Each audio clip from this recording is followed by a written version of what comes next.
भगवन आखिरी दिन बोले परम पूज्य गुरुदेव की जय, युगाधिपति महाकाल की जय। परम सत्ता गुरु सत्ता महाकाल हमारे जीवन में आए और जीवन को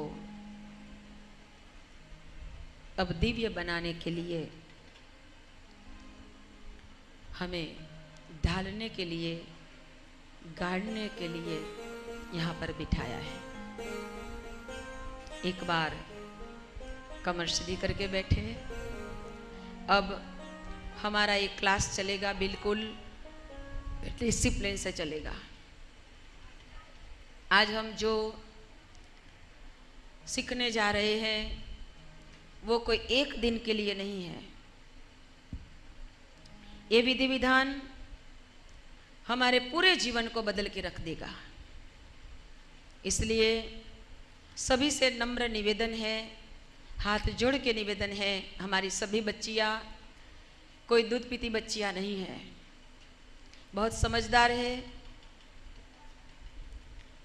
तो कम से कम अब बिल्कुल बिना किसी से बात किए इस विषय में हम प्रवेश करेंगे। परम पूज्य गुरुदेव ने इस संसार में लुप्त हुए यज्ञीय विधान को फिर से शुरू किया।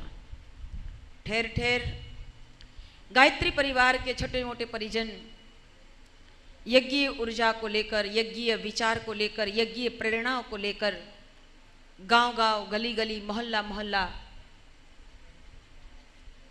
फिरते फिरते हर व्यक्ति के भीतर में यज्ञ का महत्व क्या है, यज्ञ हमें क्यों करना चाहिए, यज्ञ से हमें क्या मिलता है, हमारे गुरुदेव ने हमें यज्ञ क्यों बताया, इस बात को लेकर घूमते हैं। इस पर कल भी एक बेटी ने प्रश्न किया था, तो आज उसका भी यहाँ पर उत्तर मिल जाएगा। आपको जो किट दी गई है, सोचिए तो सही, इतनी सारी किट, इसमें जो चीज रखी है उसको इकट्ठा करना, इतनी किट तैयार करना कोई साधारण काम है? आपके लिए कितने दिनों से ये तैयारियां चल रही हैं और यहाँ आकर आप अगर कुछ नहीं पाओगे तो अच्छा लगेगा? नहीं लगेगा ना। इसलिए प्लीज बिल्कुल डिसिप्लिन, बिल्कुल शांत होकर हम आज का ये जो हमारा विषय है गायत्री और यज्ञ का महत्व, उसमें हम प्रवेश कर रहे हैं। आपकी किट में गायत्री हवन विधि नाम की पुस्तिका है, निकालो। गायत्री हवन यज्ञ की पुस्तिका है, निकालो।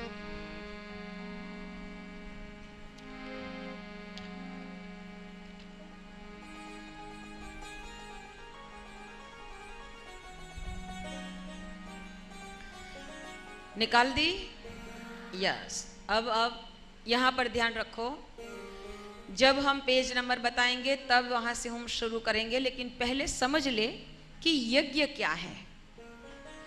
यज्ञ का मतलब ये नहीं है कि यज्ञ का कोई हवन कुंड होगा, उसमें अग्नि प्रज्वलित कर देंगे और स्वाहा स्वाहा करके हम आहुतियाँ देते जाएंगे, यज्ञ खत्म हो गया। नहीं,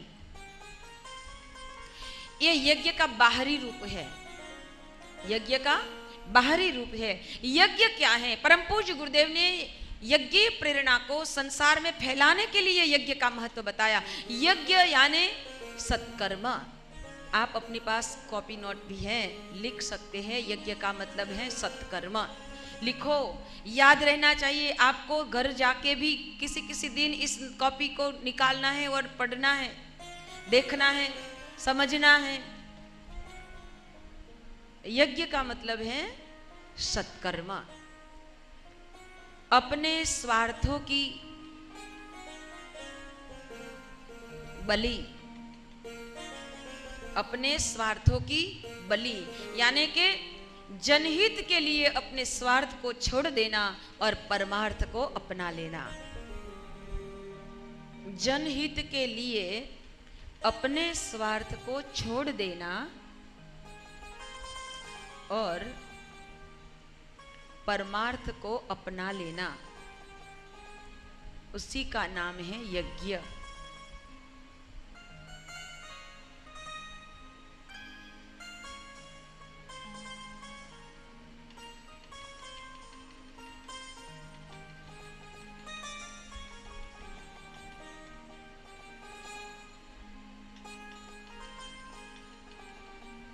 यज्ञ यानी धर्म और विज्ञान। यज्ञ यानी धर्म और विज्ञान। यज्ञ का एक पार्ट है धर्म और एक पार्ट है विज्ञान। अब समझ ले फिर बाद में लिखेंगे। धर्म का मतलब क्या है कि हमें जीवन में आवश्यक है, धारण करने योग्य है। ये यज्ञ केवल कोई बाह्य उपचार नहीं है, कोई बाह्य प्रक्रिया नहीं है, कोई एक साधारण प्रयोग नहीं है। उसे धर्म के साथ इसलिए जुड़ा गया कि धर्म के साथ जुड़ने से हमारी धार्मिक भावनाएं, हमारी आंतरिक भावनाएं उभर उठती हैं, इसलिए उसे धर्म के साथ जुड़ा। धर्म के साथ जुड़ने का मतलब है कोई भी धर्म कार्य करते हैं तो उसमें यज्ञ आता है। कोई भी धर्म कार्य करो तो उसमें यज्ञ आएगा आएगा आएगा। कल वो बेटी बोल रही थी कि शादी में भी हम यज्ञ करते हैं। ये कोई भी कार्य होता है तो यज्ञ क्यों होता है, हवन क्यों होता है, हवन क्या है? समझ लो एक बात बहुत अच्छी तरह से। जैसे खेत में हम कुछ बोते हैं तो अच्छी फसल आए इसलिए खेत में हम खाद भी डालते हैं कि नहीं डालते? हमारे गमले में भी अगर पौधे उठाना है तो उसमें भी हम खाद डालते हैं कि नहीं डालते? उसी तरह जैसे खेत में हम खाद डालते हैं ताकि अच्छी फसल हो सके, अच्छी पोषक तत्व उस फल में या फिर अन्न में हो सके, इसलिए हम उसमें खाद डालते हैं। उसी तरह इस वातावरण में, इस ब्रह्मांड में, इस अंतरिक्ष में जो बहुत कार्बन डाइऑक्साइड और कार्बन मोनोऑक्साइड जैसे जहरी तत्व इतने फैले हुए हैं कि आज सूर्य के जो जहरी किरणें हैं वो धरती पर आ रही है, उसको रोकने वाला जो ओजोन पड़ है, वो ओजोन पड़ में भी कहीं कहीं जगह वो टूट गया है, छारी हो गई, छन्नी हो गई है। वो ओजोन पड़ जो टूट रहा है, इसलिए सूर्य के जहरीले किरण धरती पर आ रही हैं, इसलिए चर्म रोग, इस चमड़ी के रोग बहुत ज्यादा बढ़ रहे हैं। कई सारे रोग ऐसी, कई सारी बीमारियां ऐसी हैं कि सूर्य के किरणों के माध्यम से हो रही है। क्यों? वो ओजोन पड़ छन्नी हो गया है, वो टूट रहा है। परम पूज्य गुरुदेव युग दृष्टा ने देखा कि आग्नेयमलकल महाराज ने जो यज्ञ विधान बताया, उस यज्ञ विधान का महत्व क्या है उसने रिसर्च किया। युग दृष्टा ने, परम पूज्य गुरुदेव ने उसे खोजा, बहुत अच्छी तरह से रिसर्च करके हमारे सामने रखा कि अगर ये यज्ञ होगा और वो भी देसी गाय के गोबर से, उपले से। देसी गाय क्या होती है ये आपको अच्छी तरह से मालूम होना चाहिए, क्योंकि हम भारत देश के वासी हैं। हम उस देश के वासी हैं जिस देश में गंगा बहती है। हम उस देश के वासी हैं जिस देश में कृष्ण कन्हैया ने बंसी बजाते हुए गैया चराई थी। उस गैया, ये गाय क्या है? हमारी गाय कौन सी गाय है? जो ऊपर खूंद लगी हुई थी, वही गाय हमारी असली गाय है। वो स्ट्रेट रहती है, वो गाय नहीं है, वो जर्सी गाय है, देसी गाय नहीं है। वो तो काऊ नाम का प्राणी है, विदेश से आया है, और विदेशी प्राणी को हमने गाय गाय करके रख दिया क्योंकि ज्यादा दूध देता है। ये तो एक ऐसा ही प्राणी है, जंगली प्राणी है, लेकिन दूध देता है इसलिए सबने रख लिया और अपनी आजीविका चलाने का प्रयत्न किया। लेकिन वो भूल गए कि हमने दूध लिया और दूध हमने वो दूधगालय केंद्र है उसमें दे दिया, और हमारे सभी भारतवासी उस दूध का प्रयोग करेंगे और जंगली पशु का दूध पीकर वो कैसे बनेंगे? कैसे बनेंगे बताओ? अरे जोर से तो बोलो। इसलिए तो ये तकलीफ है, सबके भीतर में जंगली वृत्तियां आ गई हैं। जो मानव होने वो ना कर सके, वो आज मानव कर रहा है। क्यों कर रहा है? वो जंगली गाय का दूध पीने लगा है। इतना ही नहीं, इतनी बस्ती बढ़ती जाती है कि आज नकली दूध सबको पिलाया जाता है। नकली दूध, आज कोई असली चीज ही नहीं बची है। इसलिए तो मानव नकली खा खा के मानव भी कैसा हो गया, वो भी नकली हो गया। तो हम असली कहां से लाएंगे? हमारे देश की, हमारे प्रांत की, हमारे इस संस्कृति की जो ऐसी देव कन्याएं थी, जो छोटे छोटे अपने छोटे से जीवन में, अपने बचपन में भी अपने माँ बाप को अपने जीवन का कैसा रहस्य बताती थी, ऐसी बच्चियां हम कहां से लाएंगे? आज ये नहीं है। क्यों नहीं है? आज पूरा वातावरण गड़बड़ा रहा है। आज पूरा वातावरण अनबैलेंस हो गया है। इस अनबैलेंस वातावरण को बैलेंस करने के लिए हमारे पास और कोई चारा नहीं है, कोई उपचार नहीं है। तब हमारे गुरुदेव ने, युग दृष्टा ने देखा कि यज्ञ प्रेरणा को हमें घर घर तक फैलाना पड़ेगा।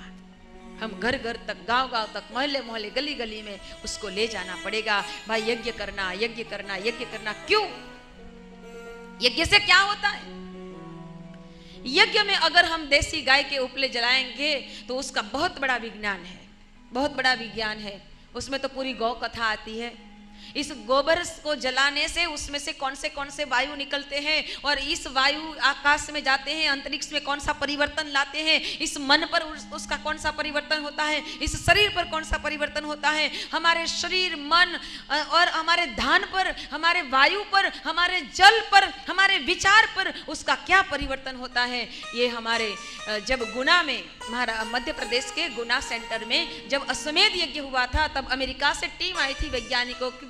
उसमें राकेश शर्मा नाम के एक वैज्ञानिक थे। उसने इसका रिसर्च किया कि जब यज्ञ के पहले उस गांव से, उस क्षेत्र में से किसी थोड़ा सा जल और थोड़ी सी मिट्टी और कुछ भी ऐसे थोड़े से वो लिए थे, और यज्ञ के बाद उसका रिसर्च किया, यज्ञ से पहले उसका रिसर्च किया, देखा कि उसमें कितना फासला है, कितना अंतर है, उसमें क्या परिवर्तन है। बताया उन्होंने कि जल में क्या परिवर्तन आया, कैसा बैक्टीरिया था और कैसा हो गया, ये भूमि कैसी हो गई, कैसी थी और कैसी हो गई, ये वायु कैसा था और कैसा हो गया, इस संसार, उस समय, उस क्षेत्र में रहने वाले मानस के मन पर क्या असर हुआ, वो भी उसने रिसर्च करके बताया था। वो बहुत बड़ा उसका लिस्ट था। वो अगर कहने बैठे तो उसका ही पूरा दिन चलता रहेगा, लेकिन एक झलक देती हूं कि उसके माध्यम से कितना सारा परिवर्तन आता है। इसलिए हमारे गुरुदेव ने उस समय से बताया था कि एक दिन ऐसा आएगा कि हमें जगह जगह पर अश्वमेध यज्ञ करना पड़ेगा, और इस यज्ञ हवन में कुंडी में हम आहुति तो डालते जाएंगे, और उसके साथ ये वैदिक मंत्रों का जो उच्चारण होगा, उस वैदिक मंत्रों की जो ऋचाएं बोली जाएगी, उस ऋचाओं से जो वाइब्रेशन निकलते हैं, उस वाइब्रेशन अगर वो यज्ञ की ऊर्जा के साथ मिल जाता है तो उससे क्या परिवर्तन होता है। उससे भी हमारे मन पर, हमारे हृदय पर, हमारे अंतःकरण पर ऐसा विशेष प्रभाव लेता है। इसलिए इस यज्ञीय ऊर्जा, इस यज्ञीय प्रेरणा को हमें आत्मसात करना पड़ेगा। यज्ञ क्या होता है, इस यज्ञ के विधान को समझाने के लिए एक भाग है उसका धर्म का भाग। हम धर्म भाव से, अपने प्रेम से, अपने आदर से हम धर्म को हृदयंगम करते हुए यज्ञ करेंगे तो हमारे अंतःकरण में भावना कुछ अलग होगी। वास्तव में वो एक वैज्ञानिक प्रयोग है, विज्ञान का प्रयोग है। विज्ञान क्या कहता है? विज्ञान का नियम है कि जो भी चीज हो, अगर उसे अग्नि में डाली जाएगी तो उस चीज में सूक्ष्म से अति सूक्ष्म जो भी गुण है वो वातावरण में फैल जाएगा। यज्ञ का, विज्ञान का ये सिद्धांत है। कोई भी चीज ले लो, अगर उसे अग्नि में डाल दिया तो उसमें जो गुण है वो सूक्ष्म गुण अंतरिक्ष में फैल जाएगा, दूर दूर तक फैल जाएगा। दूर दूर तक इस गुण को, इस तत्व को फैलाने के लिए हमारे पास अगर कोई साधन है तो वो है अग्नि। अग्नि ऊर्जा देती है, अग्नि प्रकाश देती है, अग्नि चेतना देती है, अग्नि जीवन चलाती है, अग्नि हमें अग्नि की लो ऊपर उठती है, हमें ऊपर उठना सिखाती है। अग्नि हमें ज्वलंत रहना सिखाती है। अग्नि हमें सदैव सब हमारे पास जो भी आए उसको अपने पास न रख के दुनिया के लिए फैला देने की बात समझाती है। उसी का नाम है अग्नि। अग्नि में हम जो भी देते हैं, चाहे हमारे घर में हम जब वो मेथी पत्ता आता है ना, हरा है, मेथी पत्ते आती है हरा, तो हम क्या करते हैं, हमारी मम्मी क्या करती है, हमारी अम्मा क्या करती है, विज्ञान का एक प्रयोग है कि वह प्रयोग जो मेथी पत्ते वाली बात चलती थी, वो मेथी पत्ते अगर हमारी मम्मी उससे वो जो बनाती है, क्या पकोड़े बनाती है ना, मेथी पत्ते की पकोड़े बनाते हैं कि नहीं है? हाँ कि ना? जरा जोर से बोलो, मुझे दिन में कम सुनाई पड़ता है। मेथी पत्ते के पकोड़े बनाते हैं, तो पकोड़े जब अपने घर में बनते हैं तो उसकी सुगंध कहाँ जाती है? पूरे अपार्टमेंट में हो जाती है ना। और हमारी मौसी चाची जो भी आसपास में बगल में रहती है वो आती है, अरे सुषमा बहन आपने क्या बना दिया, अरे बहुत अच्छी सुगंध आ रही है, जरा हमें भी तो जरा चखा दो। कैसे फैल गया, कैसे फैल गया? वो अग्नि के संपर्क में आया और पूरे अपार्टमेंट में सबको मालूम हो गया कि किसी के घर में मेथी के पकोड़े बन रहे। कौन सा प्रभाव है? अग्नि का प्रभाव है। अग्नि में जो जुड़ जाते हैं उसका प्रभाव दूर दूर तक फैल जाता है। कहा गया है कि हमारे घर में अगर मिर्च पड़ी है तो किसी को नहीं मालूम है, पड़ोस वालों को भी नहीं मालूम है कि उसके घर में मिर्ची आ गई, लेकिन उसमें से थोड़ी सी मिर्ची उठाई और अग्नि में दे दी तो क्या होगा? पूरे मोहल्ले में चल पड़ेगा ना। सबके पास पहुंच गई मिर्ची। कैसे पहुंची? अग्नि से। अगर ये मिर्ची पहुंच सकती है, अगर ये मेथी पत्ते के पकोड़े भी पहुंच सकते हैं, तो फिर यज्ञ में अगर हम जो आहुतियां देंगे, वो आहुतियों की जो प्रभाव है वो क्यों नहीं पहुंचेगी? पहुंचेगी कि नहीं पहुंचेगी? पहुंचेगी ना। वो आहुति जो है, हवन द्रव्य जो है, वो क्या है? अनेक प्रकार की जड़ी बूटी होती है ना, जो जड़ी बूटी उसकी जो बनती है, जो हिमालय में से ढूंढ ढूंढ कर लाया जाता है और उसको क्रश करके हवन सामग्री बनाई जाती है। उसमें बहुत मूल्यवान चीज होती है। ये यही चीज है, वही औषधि है, जो औषधि अगर हमें कुछ शरीर में कुछ गड़बड़ हो गई, कुछ बीमारी हो गई, तो डॉक्टर, आयुर्वेदिक डॉक्टर जो होते हैं वो हमें छोटी छोटी पुड़िया बना के देते हैं ना।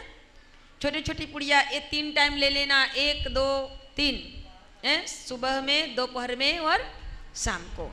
ये छोटी सी पुड़िया में आने वाली छोटी सी औषधि अगर हम लेते हैं तो हमारा रोग दूर होता है, हमारा रोग दूर होता है।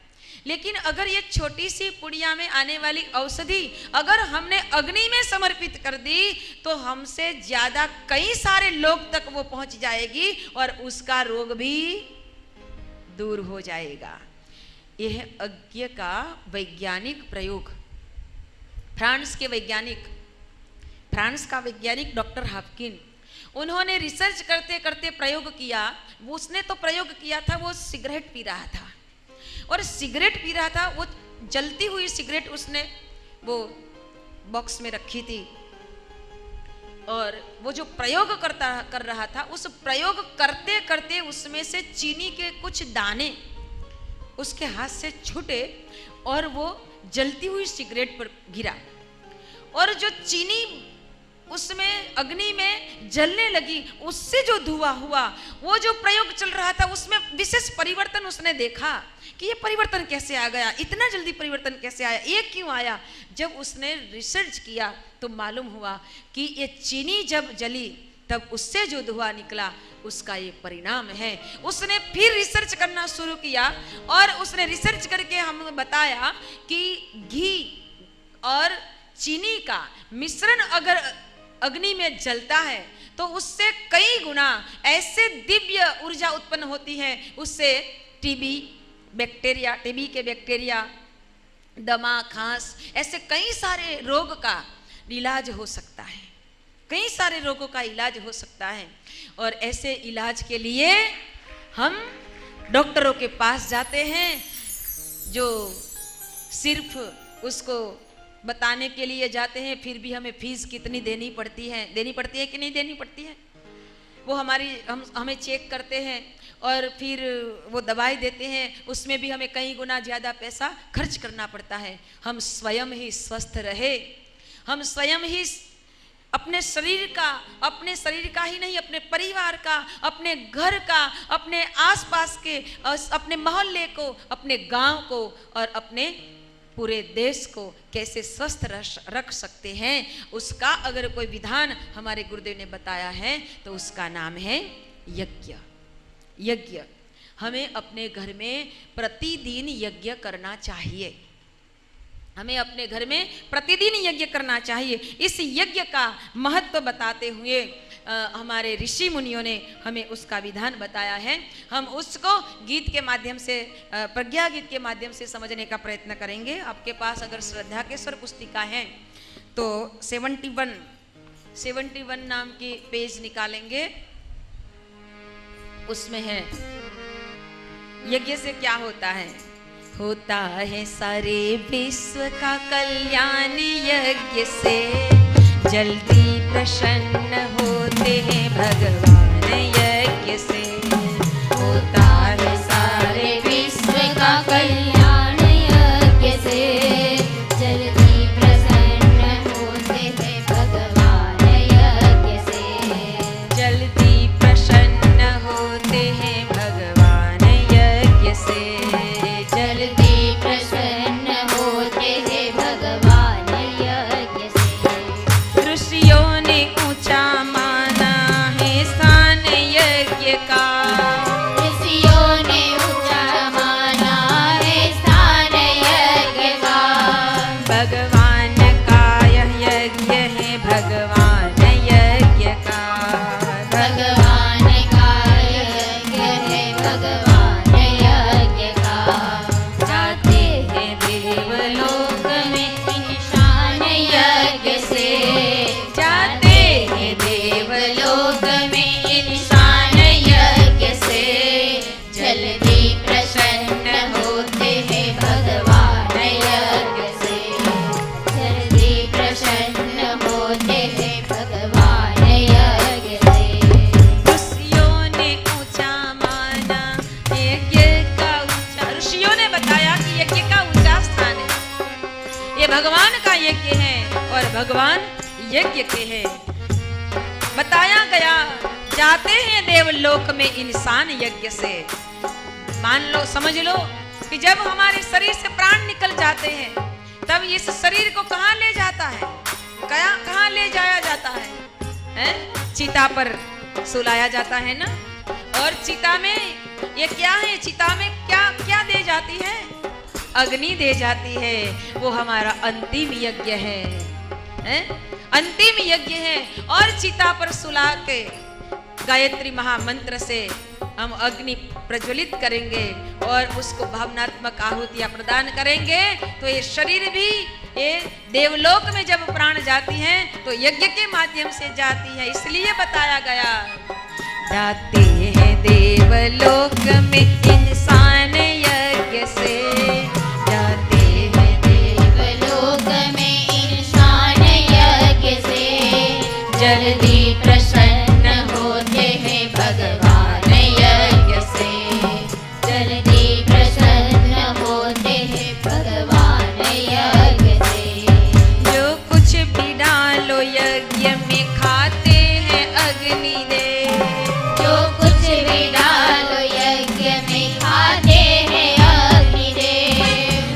एक के बदले 100 दिलाते अग्निदेव। एक एक के बदले 100 दिलाते अग्निदेव। पैदा अनाज करते हैं भगवान यज्ञ से। पैदा अनाज करते हैं भगवान यज्ञ से। जल्दी प्रसन्न होते हैं भगवान यज्ञ से। जल्दी प्रसन्न होते हैं भगवान यज्ञ से। होते हैं सारे विश्व का कल्याण यज्ञ से। होता है सारे विश्व का कल्याण यज्ञ से। जल्दी प्रसन्न होते हैं भगवान यज्ञ से। जल्दी प्रसन्न होते हैं भगवान यज्ञ से।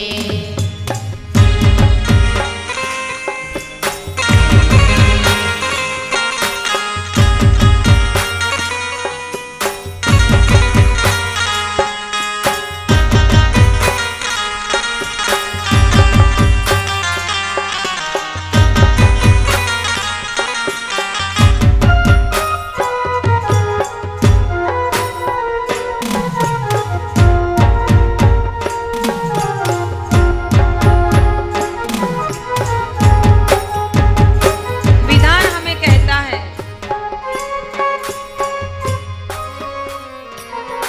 होता है कन्यादान भी इसके ही सामने। होता है कन्यादान भी इसके ही सामने। पूजा है इसको कृष्ण ने भगवान राम ने। पूजा है इसको कृष्ण ने भगवान राम ने। जब कन्यादान का समय आता है तब भी हमारे मंडप में अग्नि जलाई जाती है। अग्निदेव की साक्षी में फेरे लिए जाते हैं और ग्रंथि बंधन होता है। ये बंधन एक साल का या फिर 2 साल का या फिर 1 जन्म का नहीं है। अग्नि की साक्षी में जो बंधन होते हैं वो 7 जन्म का बंधन होता है। इसलिए कन्यादान के समय में भी अग्नि की साक्षी में कन्या का पिता अपनी कन्या का हाथ किसी श्रेष्ठ व्यक्ति के हाथ में सौंपते हैं। क्यों? अग्नि साक्षी है। अग्नि को साक्षी माना गया है। संसार का कोई साक्षी बराबर नहीं है, इसलिए अग्निदेव की साक्षी में किया जाता है। इसलिए यहाँ पर बताया गया कि भगवान राम ने भी, भगवान कृष्ण ने भी यज्ञ प्रेरणा को अपने जीवन में धारण किया था। भगवान राम भी यज्ञ की पूजा करने के लिए, यज्ञ की रक्षा करने के लिए गए थे। इसलिए कहा जाता है यज्ञ से हमें क्या क्या नहीं मिलता है? मिलती है राज कीर्ति और संतान यज्ञ से। मिलती है राज कीर्ति और संतान यज्ञ से। जल्दी प्रसन्न होते हैं भगवान यज्ञ से। जल्दी प्रसन्न होते हैं भगवान यज्ञ से। होता है सारे विश्व का कल्याण यज्ञ से। जल्दी प्रसन्न होते हैं भगवान यज्ञ से। जल्दी प्रसन्न होते हैं भगवान यज्ञ से। चाहे अमीर हो कोई, चाहे गरीब हो। चाहे अमीर हो कोई, चाहे गरीब हो। जो नित्य यज्ञ करता वह तो खुश नसीब है। जो नित्य यज्ञ करता है वह खुश नसीब है। उपकारी मनुष्य देव मन जाते यज्ञ से। उपकारी मनुष्य बनता इसी देव यज्ञ